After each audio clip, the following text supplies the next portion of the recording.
আসসালামু আলাইকুম এভরিওয়ান, আশা করি সব ভালো আছেন। তো আজকে ব্লগটি শুরু করলাম সকালে নাস্তা দিয়ে। প্রথমে একটু ভাজি করে নিচ্ছি, সাথে চাও বানিয়ে নেব। তো ভাজি বানানোর পর এখন আমি চা বসিয়ে দিয়েছি, চায়ের পানি। তারপর রুটিগুলো ভেজে নেব। তো এই তো রুটি ভাজার পর আমরা এখন নাস্তা করে নেব। নাস্তা খাওয়ার পর মাটির চুলায় চলে গেছি রান্না করার জন্য দুপুরের। তো প্রথমে চিংড়িটা ভুনা করে নেব। তাই তো মশলাটা কষিয়ে নিয়েছি, এখন ভাজা চিংড়িগুলো দিয়ে দেব। তারপর এটা নামানোর পর এটা হয়ে গেলে একটা তরকারি বসিয়ে দেব। তরকারি না, মিষ্টি কুমড়ো শাক। শাকটা আমার অনেক ফেভারিট। আর এটা আমি রান্না করব রুই মাছের, মানে রুই মাছ দিয়ে। মাছটা ভেঙে রান্না করব। প্রথমে ভাপ দিয়ে নেব, তারপর মশলার সাথে ভালো মতো কষিয়ে নেব। এই তো শাকটা খেতে এত মজা ছিল, মাশাল্লাহ।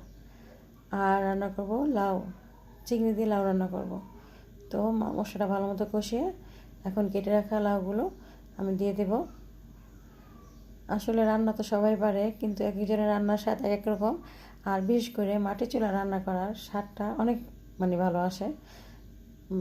গ্যাসের চুলা থেকে লাকড়ির চুলা রান্না অনেক বেটার হয়।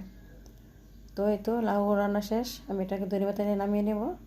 তারপর সন্ধ্যার পর বাচ্চাদের জন্য একটু হালকা নাস্তা করে নিয়েছি, তৈরি করে নিয়েছি। এই তো ভিডিওটি ভালো লাগলে লাইক করুন, ফলোতে পাশে থাকবেন। থ্যাংকস।